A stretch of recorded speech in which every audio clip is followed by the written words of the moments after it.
representing ESCOM today. Just to remind you that in your seats you'll find these headphones, so you can make use of the headphones should you require interpretation services. You tune into channel 1 for English, channel 2 is Sesotho, channel 3 is Setswana, and channel 4 is Afrikaans. Please leave those headsets in the seats when you leave this room. Thank you very much. Mr. Kasim, may you please raise your right hand? Do you solemnly declare that the facts you're going to present before this panel will be the truth and the whole truth? I do, Chairperson. Thank you very much. Please state your name and your portfolio at ESCOM for the record. Carol Kasim, Chief Financial Officer. Thank you very much. I will also conduct the oath for your colleagues who are going to assist you today. Dio, may you please raise your right hand? Do you solemnly declare that the information and the evidence you're going to present before this panel today will be the truth and the whole truth? I do, Chair. All right, please state your full name and your designation at ESCOM for the record. My name is Dion Miller. I'm a corporate specialist in finance and economic regulation. Thank you very much. Good morning, sir. May you please raise your right hand? Do you solemnly declare that the facts you're going to present before this panel will be the truth and the whole truth? I do. All right, please state your name and your designation at ESCOM. I'm the General Manager responsible for the ESCOM Treasury. Okay, thank you. Good morning, sir. Good morning. Do you solemnly declare that the facts you're going to present before this panel will be the truth and the whole truth? I do. Please state your name and your designation at ESCOM. My name is Thijs Moore. I'm General Manager and Customer Services. All right, thank you very much. Mr. Kasim, you may start with your presentation. Thank you, Chairperson. Morning, ladies and gentlemen. The first part of the presentation is around the regulatory clearing account for 2017-18, and in terms of what will happen during the course of these public hearings and the decisions, similar to the last RCA decisions of last year, there will be 3 decisions that will be made by the regulator. One in terms of the 21 billion that we've requested, how much will be then due to ESCOM. That is what we call the balance decision. The second decision will then be when will that amount then flow in future tariff increases. That's what we call the liquidation decision. And then it will be concluded with the detailed reasons for decision by the regulator. I think the only point I want to highlight on this slide, other than the 3 decisions around the RCA, is that when ESCOM submitted the 5th year in terms of the MYPD 3 methodology RCA, that was on the 12th of September.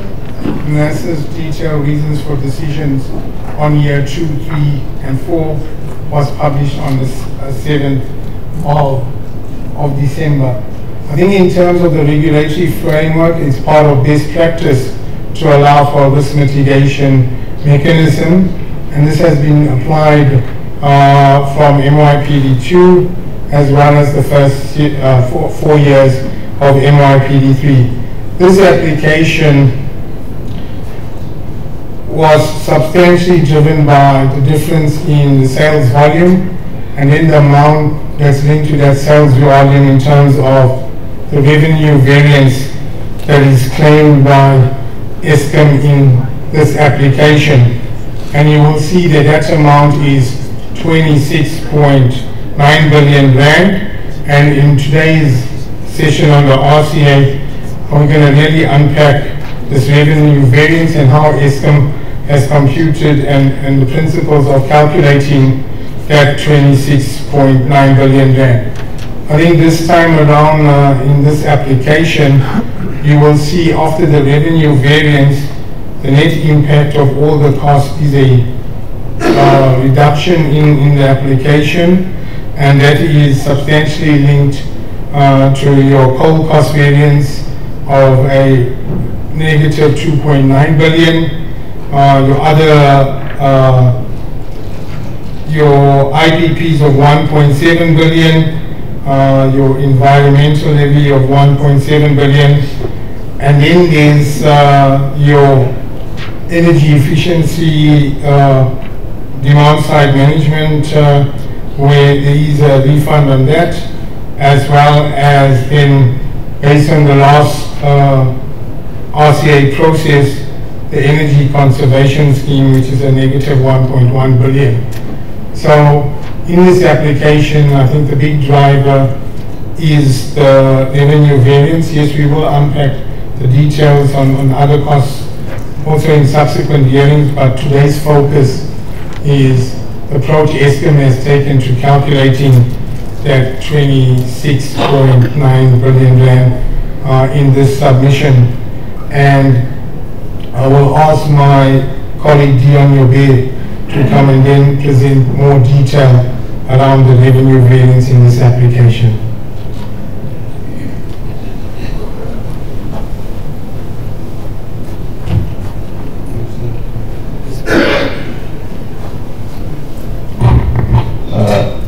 Thank you, Chair. Chair, just to lay the foundation for the further discussion, we'd just like to refresh the basic principles applicable here to the revenue variance. We pick up in the media and from other stakeholders that there's wide misunderstanding regarding how this works in a typical. There will be variable cost of 30, fixed cost of 70, which will give a total cost of 100.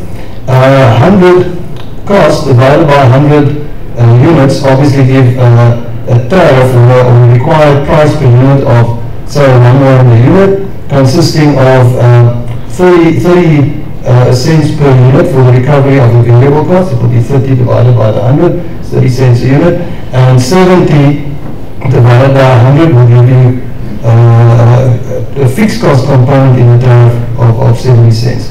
And that adds up to R1 a unit. And R1 a unit multiplied by 100 volume gives you a revenue of 100. Now that is, let's assume that is what was assumed at the start of the cycle for the purpose of regulatory determination, and the revenue determination is made on that basis. Now, firstly, we deal with the scenario where the sales volumes now turn out to be higher than was assumed for purposes of the revenue determination.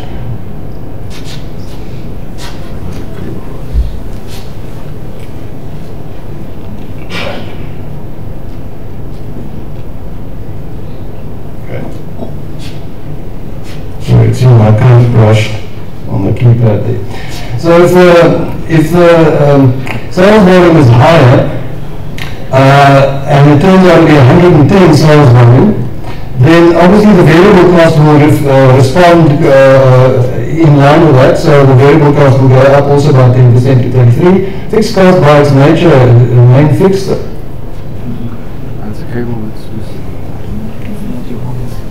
Yeah, every time I've pushed the pointer, this is what it does. Point without it happening.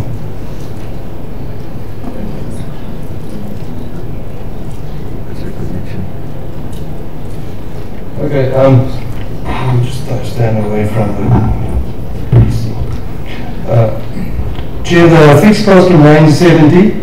The 33 plus the 70 add up to a new cost of 103. The price, however, remains R1 a unit, because that was set at the beginning of the cycle. So R1 a unit times 110 volume, now that results in a revenue of 110. Whereas we could see that the cost actually is 103.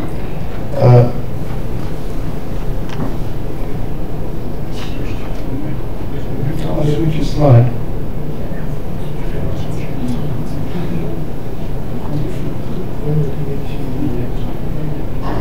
Gee, we've got a problem every time we page on.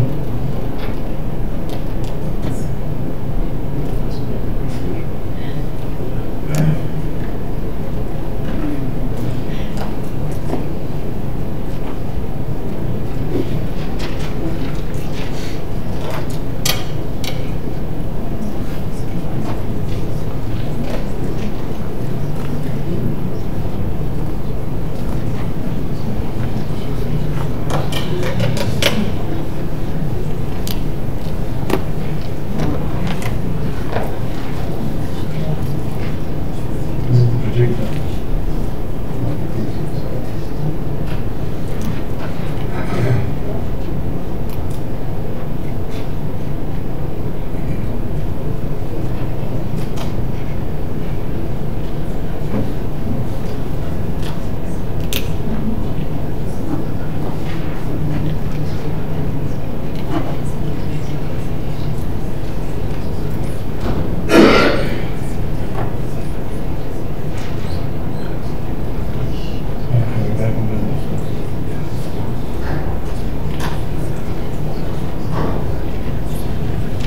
It seems it was a projector problem. So just to recap, the cost is now 103 and the revenue had turned out to be 110 on that higher volume. Now we can immediately see here there's a problem because this revenue now exceeds the cost, and if we analyze the recovery of the cost through the revenue,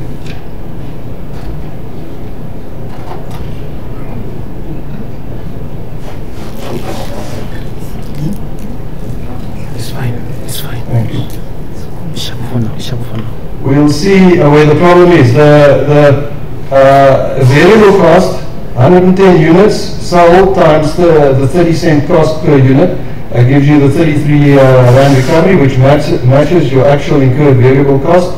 And 110 units multiplied by the 70 cent per unit, which is this fixed cost recovery component. Gives you 77, that adds up to the 110, but we can clearly see the 77 recovery of fixed cost exceeds the actual fixed cost of 70. Now the RCA mechanism will now kick in, and the net outcome of the RCA mechanism will be to deduct or claw back 7 to bring the 110 down to 103. How does the RCA mechanism do that? It basically looks at two components. It looks at the variance of the actual variable cost or coal cost in Eskom's case mostly compared to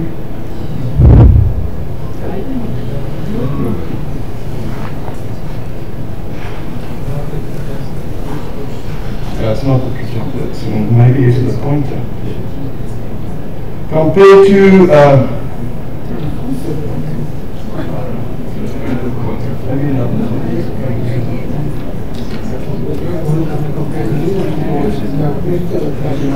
Chair, if you don't mind, I'll just point on the screen with my hand and we just page down here. Yes.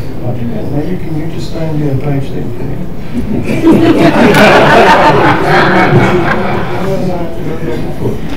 Mr. Hubert, we are trying not to encounter any operational inefficiencies because it seems there's a lot of trips, and I hope that is not an indication of anything.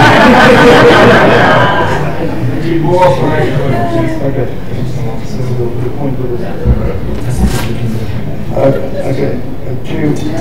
We're going to try on different technology, Chair.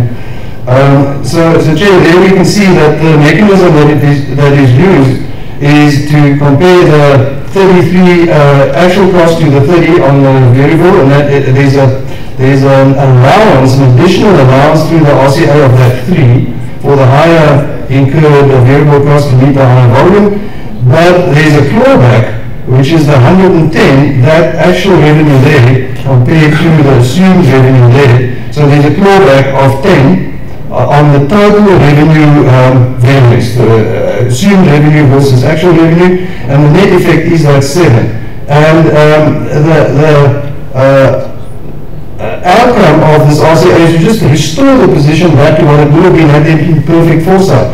So in this column, we just illustrate the perfect foresight situation. So had everybody known in the beginning there would be 110 volume, it would have been known variable cost would be the 33, not the 30. The cost would have been in total 103. But here's where the difference comes in. The variable cost component in the price would still have been 30 cents. It's 33 Rand divided by a volume of 110. But on the fixed cost, the recovery rate in the tariff would have been 64, namely the 70 fixed cost divided now by 110 volume gives a price of 94. 94 times the 110 volume gives a total revenue of 103. And in this case, as you can see, the recovery would have matched that exactly, because 110 units at 30 cents would have given you 33 recovery for your variable cost. 110 times 64 would have given you the 70 for your fixed cost.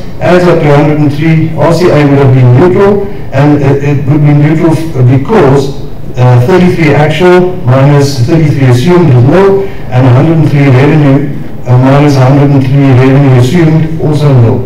So if we go to the scenario where the sales volume is lower than assumed, it's exactly the same scenario, but now we assume 90 volume. So in actual mode, the variable cost would drop by 10% to 27, as we indicate there. Fixed cost remains 70, total cost of 97. The price, however, remains the 1 rand. It's set at the beginning of the cycle, can't be changed mid-cycle. So 1 rand price times 90 volume gives you 90 revenue. How does that relate to the recovery of the cost? If we unpack that 90 revenue, we'll see 27 relates to the variable cost. It's 90 times 30, or 30 cents, 90 units times 30 cents, 27 for the variable, 90 units times 70, gives you 63 for the fixed cost. And here we can now see a problem also, because it's 63 recovery versus the fixed cost of 70. And that is reflected in the revenue of 90 versus total cost of 97.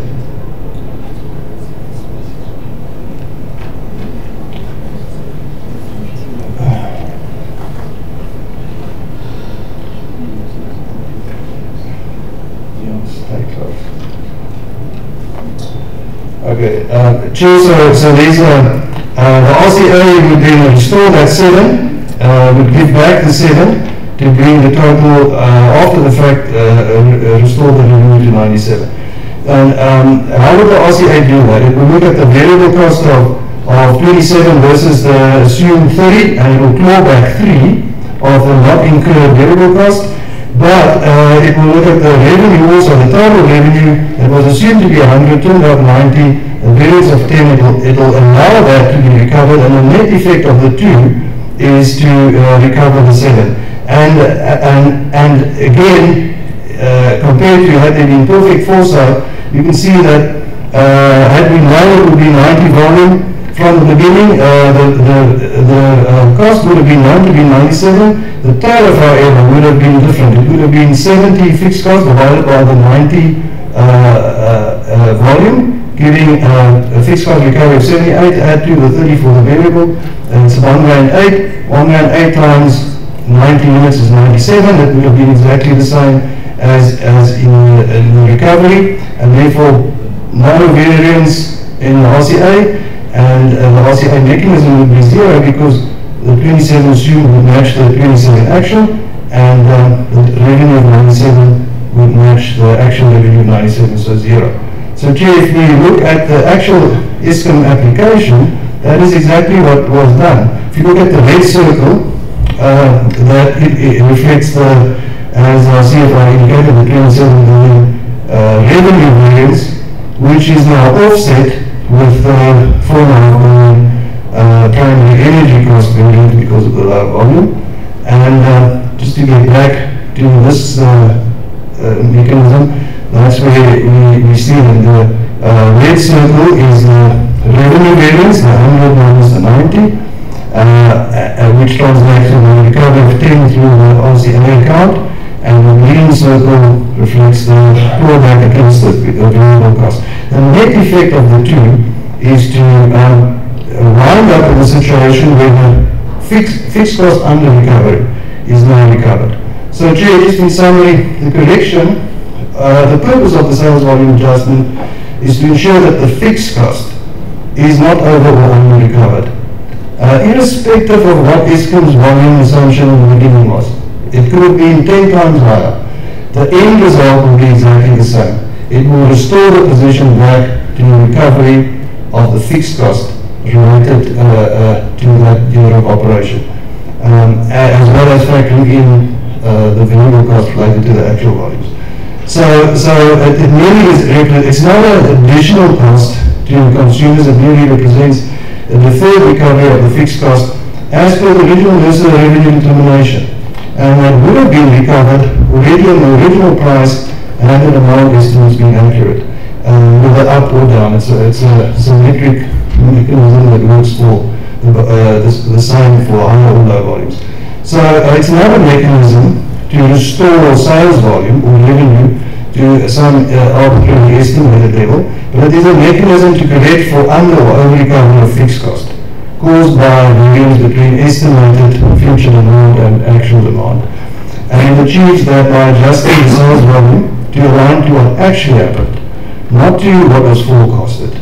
So in effect, it recalculates what the price would have been on the actual volume to recover the fixed cost, and it adjusts through the RCA account for that difference between what it was and what it would have been or should have been at perfect foresight been applied at the beginning.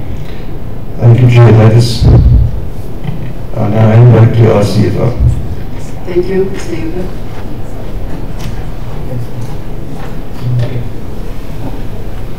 The difference in the volume, because the primary energy variable cost is treated under primary energy, when you're doing the revenue variance, the rate at which you multiply that volume variance by should be the total selling price and not just the fixed component of the selling price.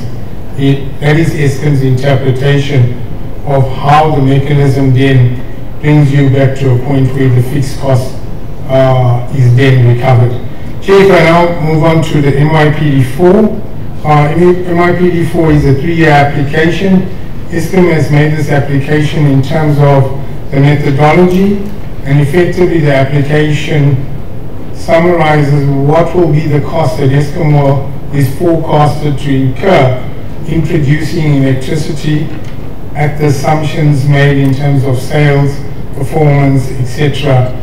And at the end of the day, our application then recovers these operational costs, your production costs, and then it's got elements that relate to return and depreciation, which is basically the components that are used to cover your debt service commitments. Now, the members have asked us to really look at some of these assumptions around sales and generation performance. My understanding, we will do some of that in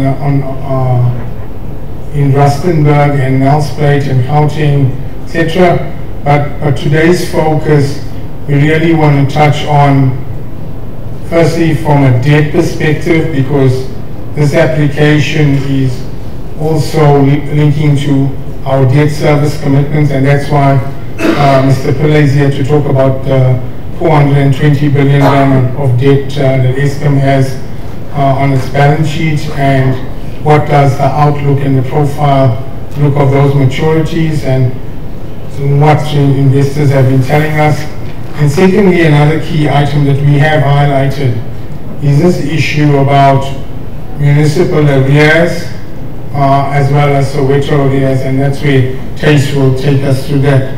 So Chair, the summary of the application then culminated into Eskom requesting this revenue application over the 3 years of around 760 billion rand, and that then equated to a 3-year price impact in our application of 15% per annum. I will now ask Andre to come up and discuss the debt balance sheet part, and then Tace.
Can you please start?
We apologize for this delay.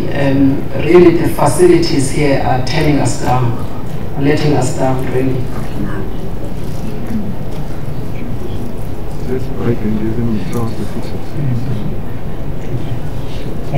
Thank you, Chair. As the CFO indicated that I will be covering just an overview of our debt profile. Looking at the utilization of our government guarantees, the credit issues that we're dealing with, both from a perspective from the rating agencies and some concluding remarks. The next slide, I think, has been covered extensively, and I think some of the audience may have been exposed to this. This is merely a reflection of what the investors, rating agencies, and our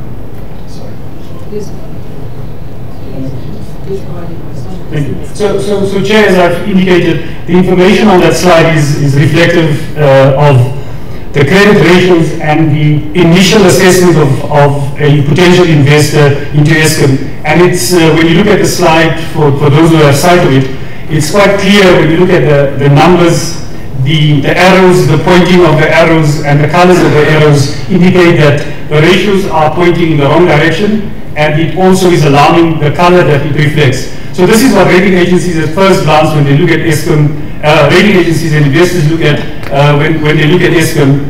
The next slide here, and I don't know if you have sight of it, just shows the audience and the panel an indication of the progression of our ability to service our debt based on our ability of the organization and the financial status of the organization to produce sufficient EBITDA to cover our interest and our capital.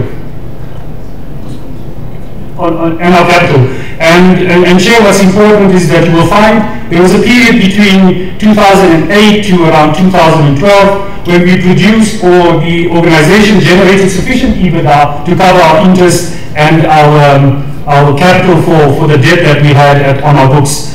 And as we progressed, I think since 2013 to date, we have seen that the level of our debt has increased, and also the ability of us to generate sufficient EBITDA to service the debt has become a problem. And as I've mentioned in the earlier slide, this is one of those headline issues that investors look at when you approach them, when you access markets. They look at this, and it's quite alarming when you look at the projections going forward, that Eskom will at the current state of affairs, will not be able to generate sufficient EBITDA to service both the debt and the capital.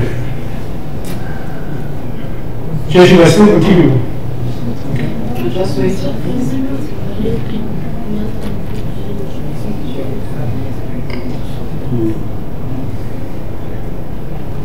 Okay.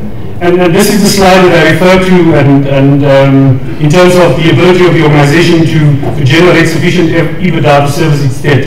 The next slide, Chair, and I think I might recall from the Cape Town session, was the request to see how the debt of Eskom has increased. And it's a pity that you can't see the slide, but it's quite telling that From 2008, Eskom had a debt stock of around 60 billion, currently sitting. Must be fixed. We can't go on.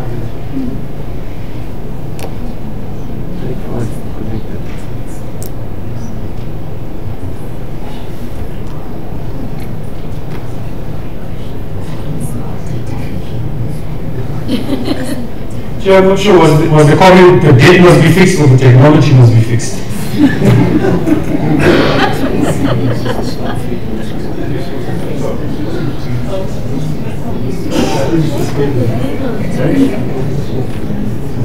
Is your cable connection, sir? Look at the cables.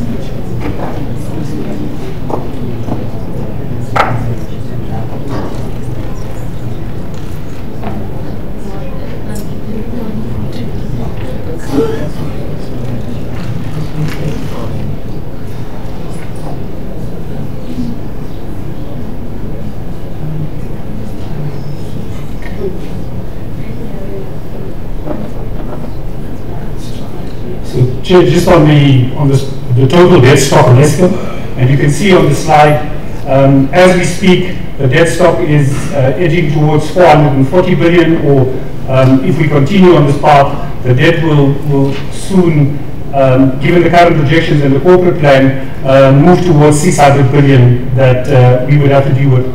And unfortunately, I think the... just hold on.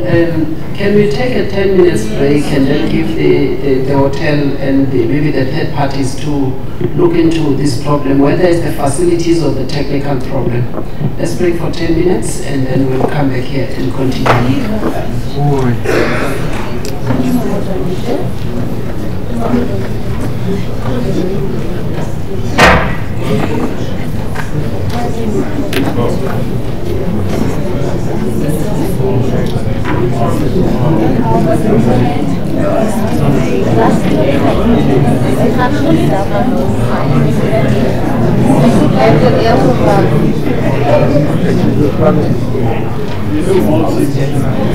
There are no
Gerald.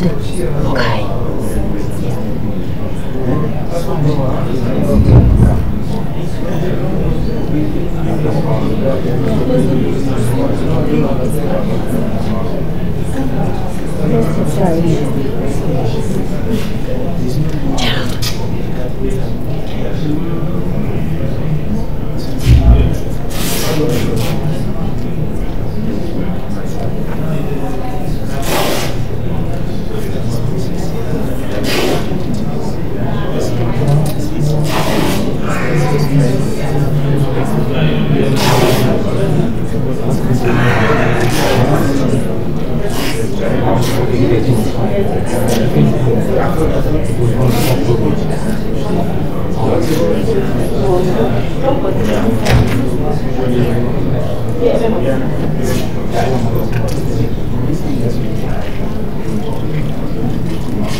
Alright, can we take our seats? Some are still coming in. We are trying to get them inside. It seems the problem has now been resolved. We hope that it's not going to recur. And we will then ask ESCOM to continue with its presentation. Over to you, Mr. Pele. Thank you, Chair. So, Chair, just to pick up where we left off in terms of just an overview of the total debt stock of ESCOM, and you can see where we currently are, and if we continue with the projected funding plan, that is how the debt will increase over the forecast period. The next slide, Chair, is also linked to the point that I made earlier around how investors look at ESCOM, and one of the matrices that they use, and also guiding similar to other investment assessment opportunities and just broad assessment of a particular credit. They look at the total debt to the EBITDA, and the reason for including the reference line 8 there, for a borderline investment grade rate company, it should be around 8 times. When you look at an investment grade company, it should be around 5 to even 3.5. But that is just for the reference, and also important if you look at, again, the projected EBITDA of the company and the total debt, how it will increase over the projected or forecast period. You can see we are quite high going forward as well, and currently it's unsustainable as well. The next slide, Chair, is a bit of more insight to the panel and to the audience in terms of what does ESCOM's debt stock look like. We have been a bit specific and detailed around it, but important to highlight a few points. When you look at the current debt stock of ESCOM, you can see that the various sources of funding that we rely on would be the ESCOM bonds as it's labeled there, and that is just the general funding in the general capital markets. Also linked to that is also what we do in the local markets would be the inflation-linked debt, and that is predominantly purchased or invested through the local fund managers, the insurance companies. They would buy those instruments. Then we have the foreign bonds, and that, as the name suggests, it is largely held by international investors. Given our foreign exchange regulations, you would find some of the local fund managers have the opportunity to buy some of their debt, and that comprises about 90% of our overall book. Then we have the other categories of debt, but I would like to focus on the more significant or the more weighty funding sources. So I've already touched on the local bonds. Another category to focus on is the development finance institutions, and those would largely be the World Bank, African Development Bank, the German multilateral KfW. So that would be, so in ESCOM's case, given the sector that we are in, we largely deal with most of or all of the multilateral institutions in the world, and our funding currently comprises about 28% of funded through the development finance institution. Then we have a category called the export credit agencies, and those are linked to the projects. So when we do a project with content specific out of a particular country, the government of that country would guarantee it, and that would enable us to secure that funding and also review the cost of that funding. There's also the local DFIs that we have, and you might have seen recently there's a lot of talk about the Development Bank of Southern Africa. They are a player in that space when it comes to Eskom. Then we have a number of other funding sources that we use, but that is predominantly the funding sources that we have. Also important on this slide, Chair, is just to give a perspective on what are the challenges that we face in the markets when we do access these various funding sources, and in particular the local bond market. When you look at South Africa, we have a very deep and liquid bond market. When you just, in comparison, when you look at the South African government, they issue at least 4 billion rand per week.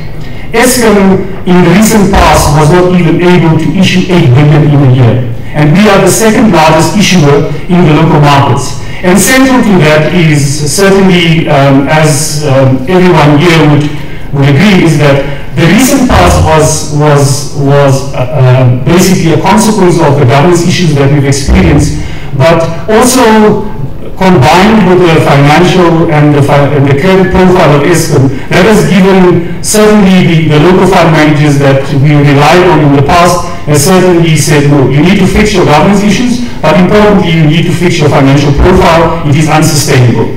And we have been struggling for up until 2016 and even into 2017 to raise a significant funding from the local markets. Only last year, when we had the change in governance, the change in our board, the local fund managers came back, but there's still a constraint. I think the point that the reference that I made earlier is Eskom should be able, in an environment where the financial profile of Eskom allows it, is to raise at least 60 to 80% of its funding in the local market.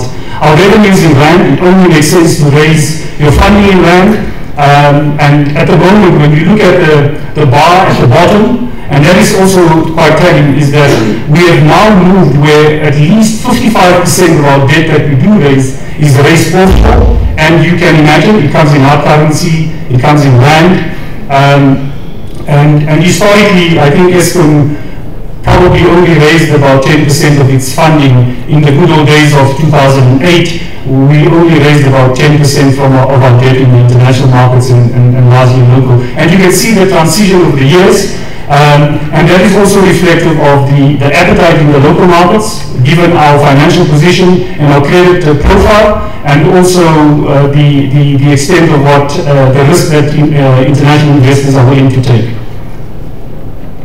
Again, Chair, this also links back to a question that we had in Cape Town around our debt maturity profile. In the situation that Eskom finds itself, it would have been ideal to have what I would refer to as an upward sloping maturity profile. When you look at ours, it's a downward sloping, and all the maturities are lumped at the short end of the curve. And I think if memory serves, the question in Cape Town was around the maturity of our debt. So if I look at Eskom's debt at the moment, the average debt of Eskom, so if you take all the debt of Eskom and you say you have to mature it in a particular year, it is around 7 years.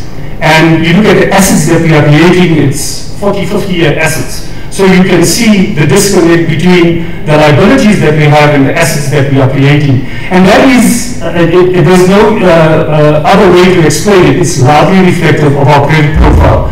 No investors at the current rate that we are negotiating for funding is even willing to look beyond 5 years. It is quite a difficult task, and you might recall in August last year we issued an international bond where we were able to issue 10-year money, but it came at a huge price to Eskom and to the country and to the consumer to raise that funding. But also important on the slide here to focus on is the bottom part of each bar is the extent of our interest that we would have to service annually. And that is important. So one of the things that we do try and do in optimization of our debt profile and our maturity profile is every year. So we look at the next year, what are the particular categories of debt that would mature in that particular year. We go back to those investors and we say to them, are you willing to roll and extend the maturity? We did last year, we will continue to do so. So that is how we manage this. But the risk of this is everyone at this stage I mean, there's lots of theory and books written on these things, but it's very simple. People look at your willingness and your ability to service the debt. And at the moment, people understand that ESCOM, as a state-owned entity, implicitly, explicitly guaranteed by government, has the willingness, but you have the financial ability to service the debt. And that is reflected in that maturity profile that we see there. Also, Chair, what we find ourselves in this growing debt, I think one of the things that sometimes get lost in some of the public discussions and some of the reporting that we see is there was an emphasis most recently around the covenants that ESCOM signs up to. And one of the things that I can say is that we largely standardize our covenants. So if I can quickly touch on something that's quite topical and has been topical for the last few months was the facility that we secured through the China Development Bank, and there was lots of articles and issues around it. But Chair, and I think through the CFO and through ESCOM's offices, we can make some of these things available to the extent that we can. But it's a very benign facility. It's in line with our facilities that we currently have. We have not ceded any assets. They don't have claim to any other assets. They, like any other investor, have the last port of call to them is the government guarantee. So in the event that ESCOM defaults, they don't own the duty or procedure as being understood in the market or in the public domain. And that is largely the standard across all our facilities. The one thing that is becoming very important in the facilities that we do negotiate is the lenders. Even currently as we speak, what we are negotiating, lenders are looking over and above the government guarantee, looking for additional certainty, surety, comfort that ESCOM will be able to service its debt. And one of the things that they constantly monitor is our financial profile and the progress in terms of our financial turnaround. I think also important is that we are these days confronted with a lot of requirements from lenders to say, let's go and do a due diligence. Sometimes, without making light of the issue, Chair, they literally want blood samples and dental records of the executives. That is the extent to which they go in these due diligence processes. They want additional comfort that ESCOM will be able to repay the debt or the money and the funding that they extend into us. Additional to that is the regular reporting. I think it's also one of the requirements that we have, and the extent of that reporting is quite frequent, and the detail that they require.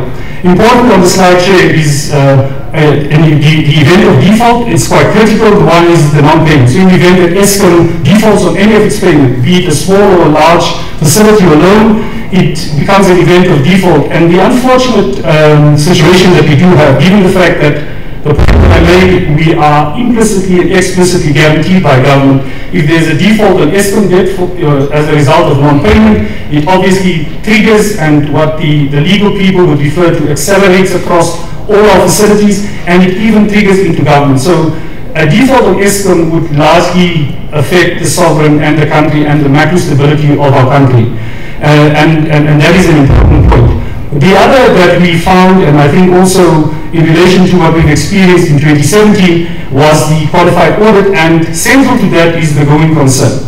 And when we engage the auditors on this matter, it's largely on our ability, our financial position, and how we are able to obviously fund and run the business. And do we have sufficient financial resources to do so?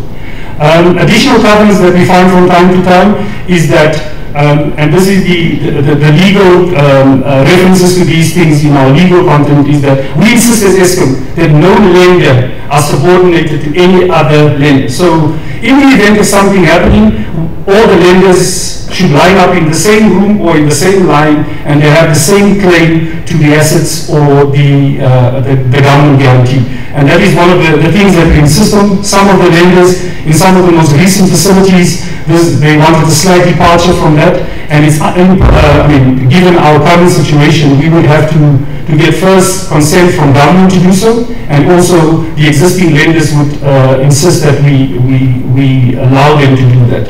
A cross default is literally where you are unable to service one particular funding source. So let's assume you have a DFI that you have to repay next month, and you're unable to do so. There's a threshold that you need to repay, and if you are unable to repay, then it triggers a prepayment across your facilities that you do have. That is largely covering the more, if I can tell you think about it, the more contentious covenants that we have in our loan agreements, the legal people would also say that there's another covenant that's important, what we call a material adverse condition, and that is the condition that probably goes to the heart of Eskom's financial position and obviously the terror situation, where the revenue of Eskom is such that it can't run its operation, being its operational cost or service its debt. And that reflects in one of the covenants, as I termed it, or as it's termed, the material adverse condition, basically saying Eskom can't operate. And that is across all our loan covenants that we have, and if there's a need, we can share that with the committee. The next slide, Chair, that there's a couple of points that we would like to make on this is, we rely on government guarantees. Currently we have a government allocation of 350 billion of government guarantees. We use those guarantees to access the capital markets.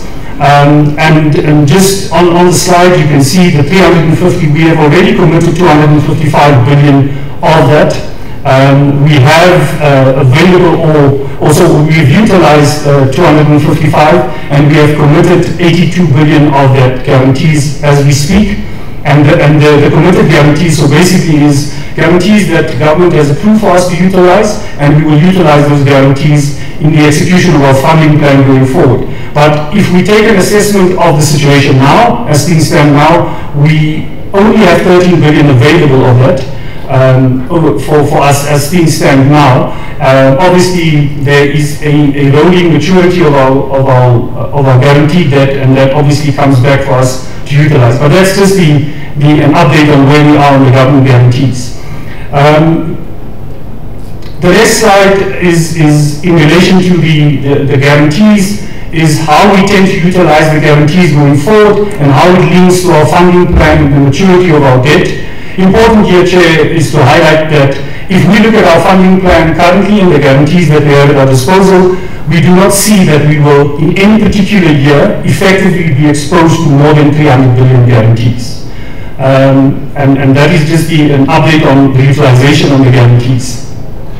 If I can just go back to that slide. Important here, Chair, is that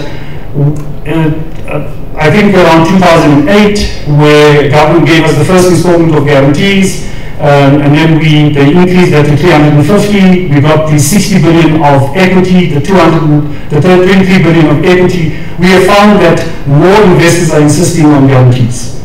Historically, we would issue debt, guaranteed debt, 40% of our debt per annum. Now we probably run at about 70 to 75% of our debt, where investors are insisting on the government guarantee. And that is largely reflective of those famous ratios that I mentioned earlier, that the investors are saying, listen, it's unsustainable, we need an additional certainty or insurance that Eskom will repay us, and if Eskom is unable to repay us, we will go to the government.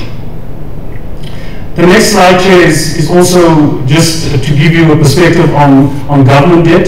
I think important here is to highlight the green part on the bars, the impact of the guarantees that government has issued to us, and that is, it has an impact on the sovereign, it has an impact on the total debt of government to GDP, it has an impact on how rating agencies view us. And I think the important part there is that if Eskom gets to a financial path or a sustainable path, we can easily go back to government and say to them, we do not need the guarantees anymore, we can on a standalone basis fund Eskom. And that would have a couple of advantages. It would certainly reduce the cost of funding for government. It will certainly, and we can share some of the research and some of the work that we've seen on this. It will certainly reduce the volatility of the currency. It will reduce the cost of funding to Eskom, and it will have a macro and systemic impact if we are able to do that as Eskom. So it is quite significant, just that part. So the total debt of Eskom and the reliance on guarantee has got quite a significant macro impact.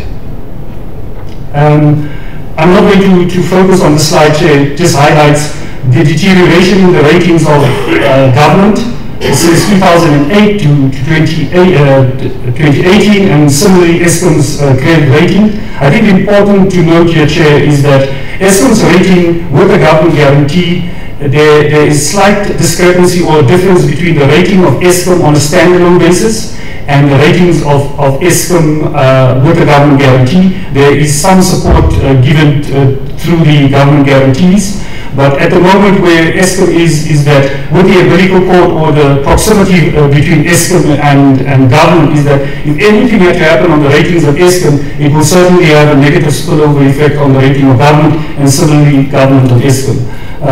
I think also quite interesting when I look at the historical data is that Eskom at some point was rated higher than the sovereign. And obviously there was changes in the methodology, and Eskom did not rely so much on the markets for funding. So Eskom was in a very self-sufficient, sustainable path at some point. The next slide, Chair, is also to give a perspective on what rating agencies are currently highlighting. I think we can look at any most recent or any of the rating agency reports. There are probably 4 critical issues that they focus on.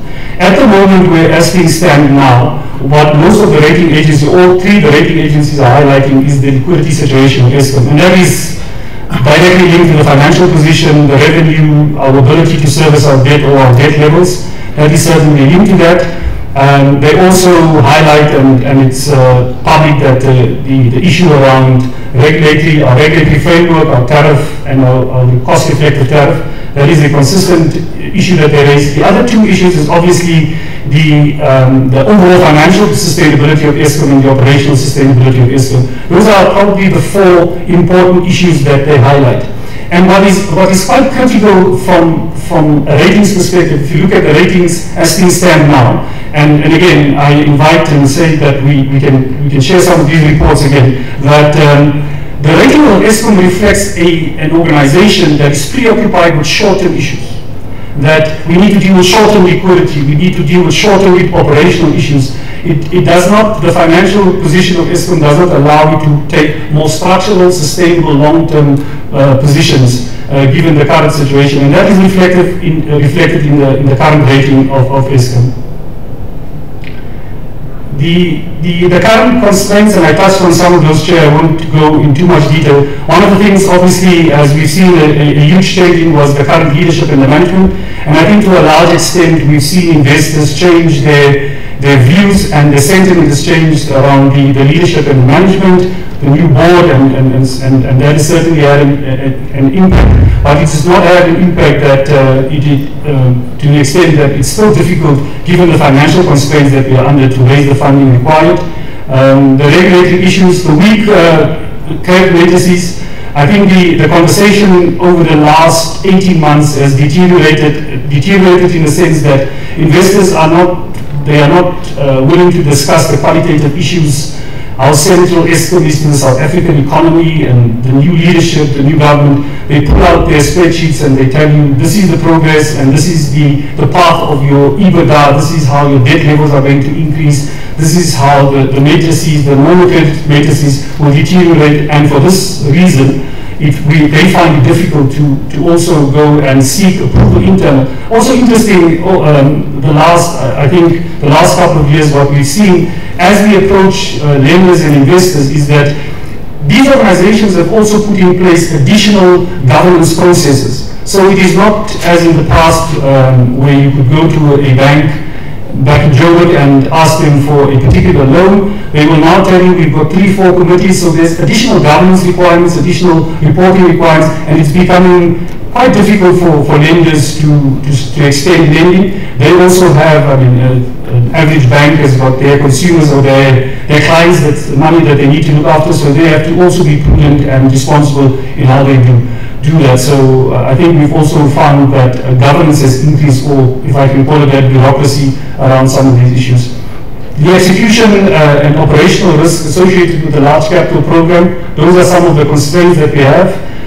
It's certainly one of the things that we have done in the most recent, or over the execution of our CapEx plan, is to link the funding to our capital plan. And given the risk of delays and those kind of things has certainly impacted negatively on the investors. But I think the opportunity that we are, what's fortunate is that we are able to engage with those investors, and it's not a situation where they cancel their facilities. They come, they do their due diligence, they do their reviews, and they largely extend or continue to lend to Eskom. The last point is the operational performance. I think what we've seen over the recent past, it has always been an issue. I think banks and investors are asking these days for things that they originally would not ask for in terms of detail. For example, these days they want to look at our post-stock days, and they want us to regularly report on those things. So it's becoming quite detailed. The last is largely a reflection of how the cost of debt has increased, but I will not refer to the slide.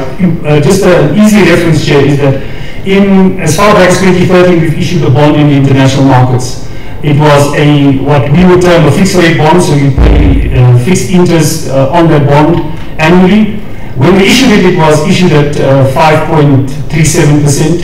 In 2015, we issued another bond. It was issued at 6.7%. In 2018, so we went back to the markets last year, and it is probably 200 basis points higher. So it shows you, it reflects the risk, the financial profile, the deterioration in the credit profile of Eskom, that it certainly reflects that. And then lastly, Chair, just some concluding remarks. I think the debt situation of Eskom, and I've alluded to the point that it is systemic. If we are unable to service this debt, it has a systemic impact that obviously will have an impact on the national treasury and will trigger and default into the sovereign debt. The debt levels at the moment, and I think, again, I touched on it, where we currently are, and the situation where we come from 60 billion to current levels of 440 billion. The government guarantees that I'm not going to dwell on, but I think importantly at this stage is that, and I think any self-respecting, even in your personal affairs, will agree with this, is that we can't borrow ourselves out of trouble. We need a structural solution to the problem, and the markets will certainly, in either the pricing or reluctance to extend funding to us, will basically demonstrate their willingness to lend to us, and that is an important point. Thank you, Chair. Thank you very much.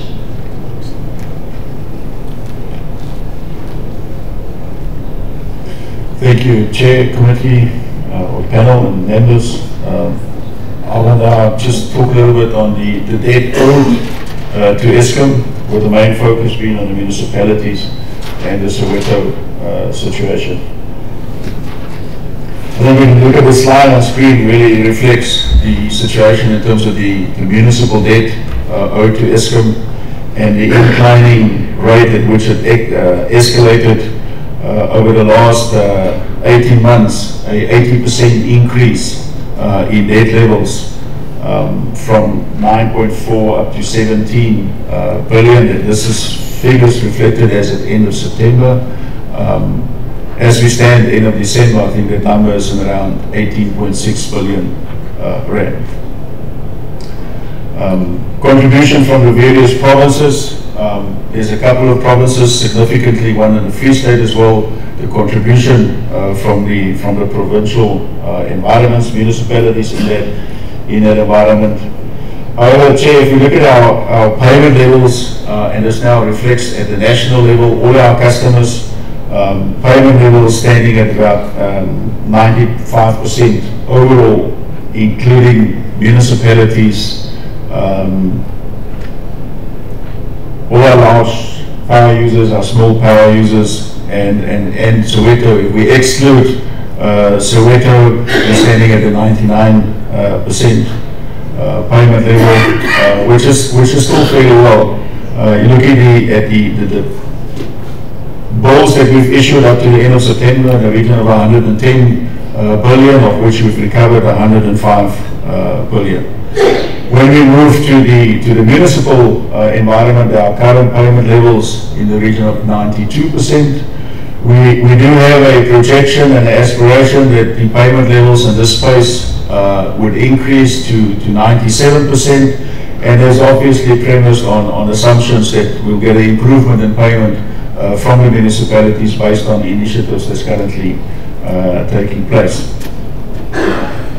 The projection, like I say, for end of this financial year, standing at 97%. Coming from 92%, it's going to be a steep climb.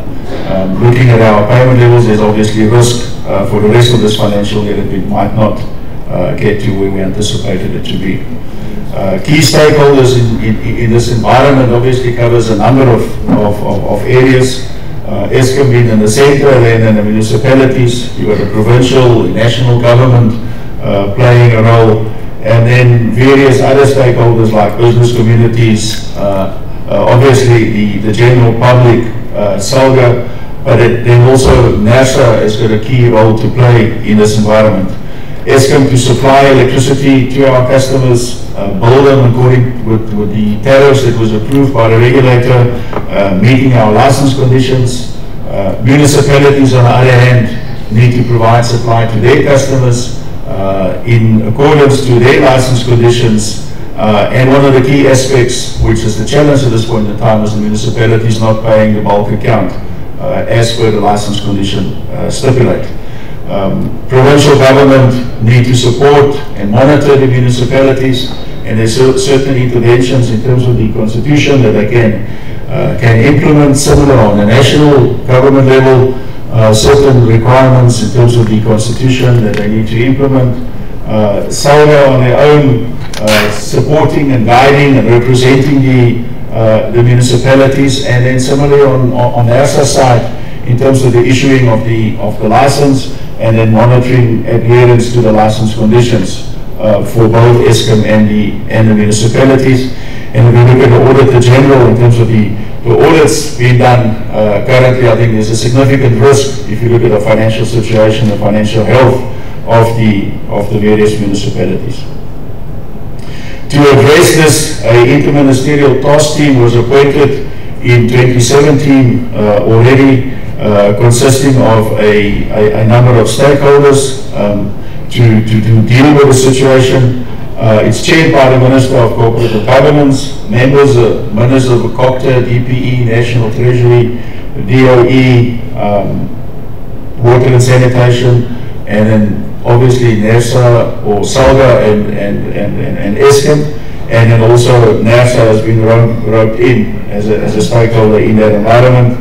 IMTT then appointed an advisory panel during last year to make certain recommendations to IMTT. Issues that they were to address relates to the constitutional authority for electricity distribution in the country, looking at some regulatory and licensing regime, the Eskom billing system and process, restructuring of the debt, effective revenue collection processes and models within the municipality, and then the culture of payment throughout the country. Based on those recommendations that were made by the panel, there's a lot of recommendations that were accepted by all parties, but there is also a number of recommendations that weren't necessarily accepted by all parties, including Eskom.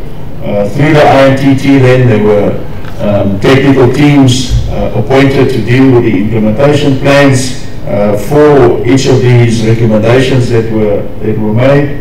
And ultimately, some of the issues would need to go to Cabinet to make a final decision.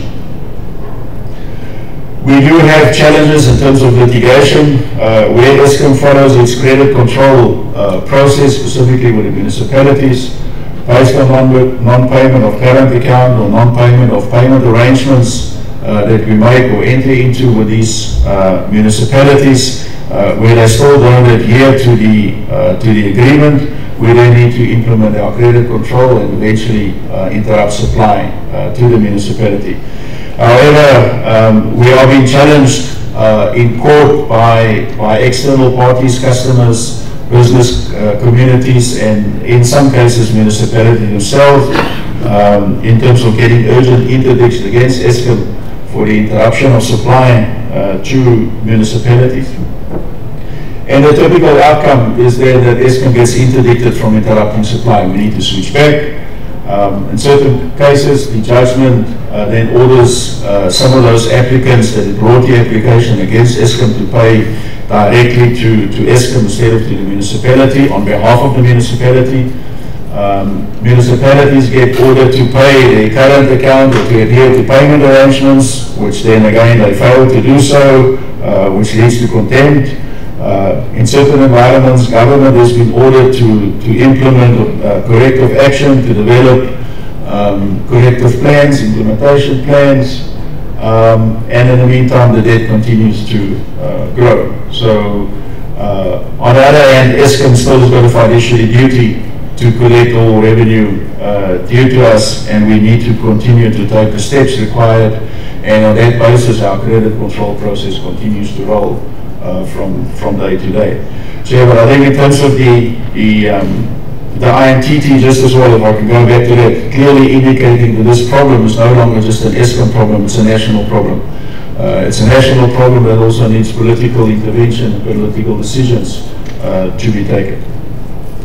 One of the key challenges throughout the country is still the culture of non-payment, and I'm not only talking about individual customers, but you also almost get the impression that within the municipalities or some of the municipalities there's a culture of payment that I'm not going to prioritize Eskom or rather prioritize my other creditors.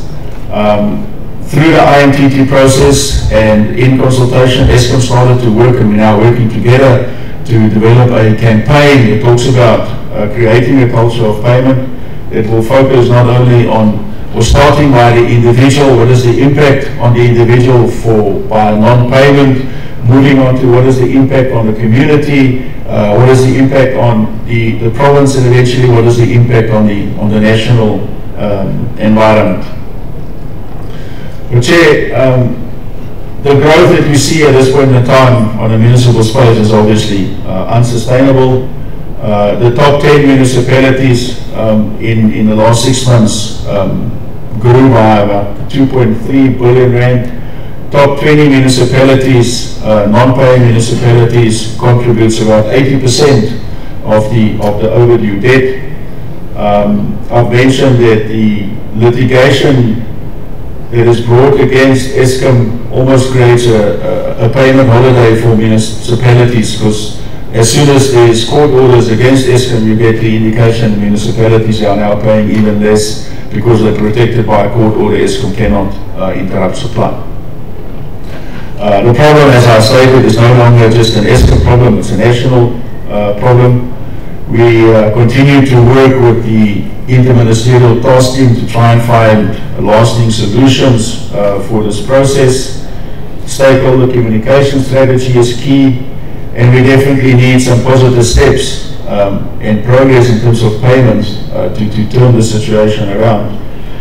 In an attempt to assist, last year Eskom issued a RFI for the installation of smart meters in municipal environments to get a feel for what is available in the market and offer solutions with the view that we can assist, we can work with COPTA and SOLGA to look at possibly compiling specifications to go out on an RFP to install smart prepaid meters in the municipal environment. And that is, at this point in time, one of the resolutions or recommendations made by the advisory panel, which has been accepted by the IMTT, is the rollout of prepaid meters within the municipal space. But we need to look at the implementation plan of it.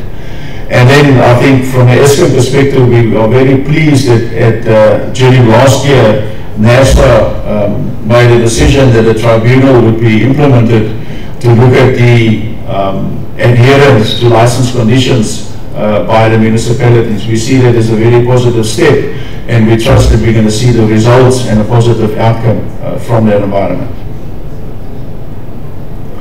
Chair, I can move on to the Soweto space. Obviously, Soweto is one of our biggest challenges when it comes to direct supply to our direct customers. There's some historical context to the Soweto environment. Most populated environment is about 190,000 customers. Total debt at this point in time standing at about 17 billion rand. That includes all interest, etc. But if you take the non-recognized interest out of the equation, the debt is only at a region of about 6.3 billion rand. Payment levels at this point in time very low, sitting at 12%, which is obviously a huge challenge. Losses in Soweto in the region of about 52%, and what we find in that space is very active community groupings, security of our staff, the safety of our staff and plant and equipment is at risk, and through that interaction and community involvement, the risk is actually on an increase. And all of this has got an impact also on the service that is provided to the customers in the Soweto space in terms of the number of outages, the frequency of outages, the duration of those outages, and the restoration thereof. Some of the challenges in that space obviously is the vandalism of infrastructure, illegal connections, but also one of the big challenges is ghost vending, where customers who do actually want to buy, but they buy from illegal ghost CDUs, paying a price lower than the Eskom price. So although they can enter units into the meter through to the ghost vending, there's losses to Eskom. People buy overloading of transformers, etc., and that increases the technical problems that we have in that space.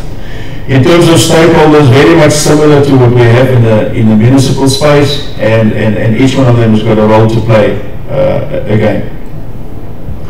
Past interventions and some of the lessons learned in the Soweto environment, dating back since 1994, there's been mass disconnection of customers in the Soweto environment. We've had a service delivery framework where debt was frozen, set aside. There was some debt has been written off. We've had campaigns in terms of wire to win, outsourcing some of our services, installation of split prepaid meters, and we've seen some progress in terms of the revenue collected in some of the areas where we installed the technology. We've also learned that just pure writing off of debt is not a sustainable solution. You write off tomorrow, and tomorrow you're in the same position.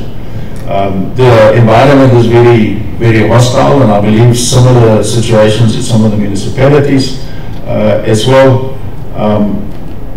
Engaging with communities is key, and it's not that Eskom is not engaging with the communities, but there's also changes in community leadership.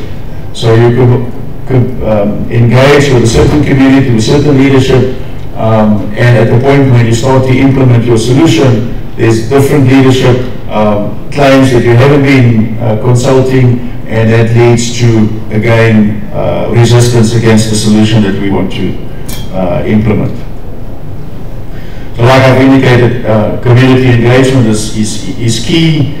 We also need to take note of what is happening in the municipalities and environment. The city of Joburg and Ekurhuleni has rolled out some campaigns to deal with electricity and water, and it's for us to also now integrate with those campaigns to see if we can have, where we do have conditions or requirements that we can align between the different parties. We have experienced unrest in the society, impacting on Eskom's assets, impacting on the safety of our employees, but also impact on the safety of the community within the environment. As always, in all environments, free basic electricity is a necessity, and Eskom implements that well within the Soweto environment based on the list of indigent customers that we do receive from the city of Johannesburg. In terms of the way forward, we have installed over 80,000 split meters, sun smart meters within the Soweto environment. Already 50% of those has been converted to prepayment. We will continue with that rollout. and through the community engagement. We are looking at this process because a lot of the debt in the Soweto space is actually prescribed, and the issue of in the plume in terms of the value of the interest versus the capital amount, we're looking at that, and if need be, through following the correct governance process, we will be writing off those. We're looking at the appointment of additional debt collectors in that space, and then the disconnecting of suppliers or customers found to be illegal or not adhering to the payment requirements, and then the collaboration with the different stakeholders, including the surrounding municipalities in that environment is key to find a solution to this challenge. Thank you, Chair. Thank you very much. Mr. Kassim, if you can just wrap up so that we can... Chair, thanks for our presentation, and we will take your questions. Thank you. All right, thank you very much. Members, if you have any questions, I'm going to start from my left-hand side, starting with Mr. Foley. Thanks, Chair. I've got one question that's not related specifically to the slides that you presented. It does talk a bit to what Dion presented around the RCA, etc. But this is about MYPD4 is, in your application, figure 8 gives your sales forecasting process. And this could be in your written submission that you indicated you will be providing us is. If I look at that process, it looks pretty much the same to me as the one you use in MYPD3, and also for this 1 year application for the current year. Is there anything different in it? Because you can see from your RCA, it hasn't been working. So what are you doing or have you done in your MYPD4 that's different or better that can help us to be more sure that the sales forecast is going to be more robust or accurate going forward? Number two, I wanted clarity on the debt profile that was presented, where the debt goes up to, I think, 591 billion at the end of this application period. I just wanted to confirm that that assumes the 15% per year increase, and even with that, your debt is going to grow from 440 billion to 591. And in slide 17 that was presented in the second presentation, you talk about the investors wanting or saying that the current tariff is not cost reflective. But surely it's not cost reflective at any cost, as it were. It should be cost reflective at an efficient level. So can you clarify that? Are they saying whatever your cost should be, that your tariff should just reflect that? Or should there be some kind of efficient level there?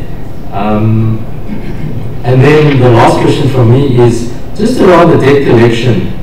Now, I think you've shown in certain areas you've got very low levels of debt collection or revenue collection. So can you give us your view on what would the efficient level be? Should it be 80%, 90%, or not at the 12%? And then should we not factor that into the decision that what is your efficient level of debt collection and what revenue are you then not collecting that affects your financials and the debt levels, etc.? Thanks, Chair. Thank you, Mr. Foley. Mr. Smart. Thank you, Chairperson. Thank you very much to ESCOM for the presentation. If I can probably start with the RCA issues.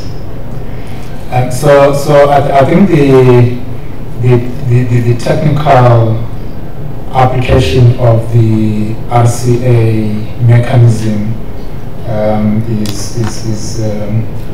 is probably understood, but what we've discussed and probed in the past, and probably also in this application, is how do you arrive at the split between your fixed cost and your variable cost? That is one. But secondly, how accurate are your calculations in terms of what constitutes your fixed costs? So I think probably that is where the debate or the discussion should also focus on, to say, can we really rely on what you think is the split between the fixed cost and the variable cost, and also how do you determine your fixed cost, or probably both your fixed and variable cost. But I suppose the other challenge, obviously, with the mechanism is that you have a 5-year time horizon in terms of making the assumptions or the forecast, and obviously over time the environment, the conditions change, and so the question is then, how then do you account for those particular changes, such that the economy, the consumer, business sectors are not disadvantaged. Coming to the debt scenario, the presentation around your debt. So you've indicated that the debt situation actually escalated during the capital expansion program. Now, in your presentation, or rather in your application, you provided 2 scenarios. One where there's a 19% tariff increase, which is what you are requesting, and that sort of like stabilizes your debt to GDP ratio to around 66%. But then you also gave the scenario of an 8% tariff increase, where then the debt situation simply increases. Now my question really is, given the fact that the MYPD is a forward-looking, it's a forward-looking mechanism, to what extent should the regulator be concerning itself with ESCOM's past debt, or what weight should be given to the debt scenario, and should the tariff really be trying to chase, ESCOM's escalating or spiraling debt? And then when you spoke about the material adverse conditions, you mentioned that there are certain triggers that might actually lead to these material adverse conditions. What I want to check is what tariff level do you think will actually result in the material adverse conditions? Have you done that simulation? And then lastly, when you spoke of the constraints to raising debt, you indicated that the application of the regulatory framework is perceived to be subject to negative intervention. I'm not too certain what that actually means. If you can please explain, what do you mean by the regulatory framework being subject to a negative intervention? Thank you, Chair. Thank you, Mr. Spanda. Mr. Mkhize. Thank you, Chairperson. Thank you, Chairperson, and thanks to ESCOM for the presentations. Just on the RCA part, you indicated that there are various impacts, there are various causes to the lower than expected revenue, mainly from the side of sales going southward.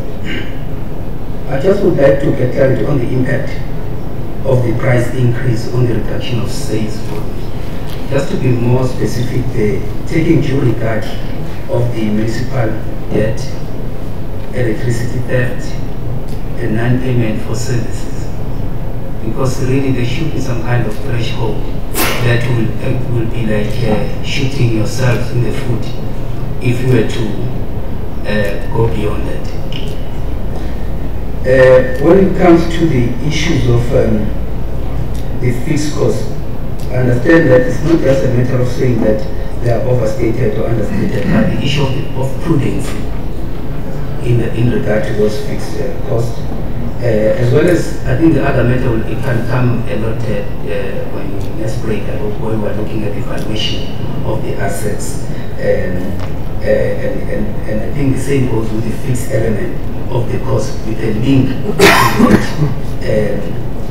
is something that you have to look into, because it's also talk to the split of the 30/70, because that 70 we need to unpack it as to why the component would not maybe, say for example, at an efficient level be 65-45, say for 35, say for example. And then when it comes to your other slide concerning the debt situation, you talk of the average debt of ESCOM being plus minus